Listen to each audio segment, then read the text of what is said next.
Bijela i u 2016. ulazi uspešno.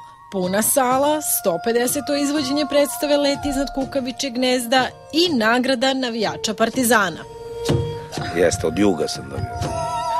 Partizan je jedna komplikovana i bolna tema, a za 20 minuta mi počinje predstava, tako da bi izbegao da sad ulazim u te dubine. Iz tih dubina izlazimo odmah, baš kao i Bijela onomad sa premijere filma Anđeline Jolie. Ja sam bio pozvan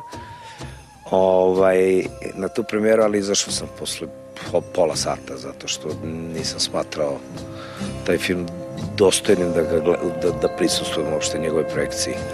A da li ću gledati dalje njene filmove, ne verujem.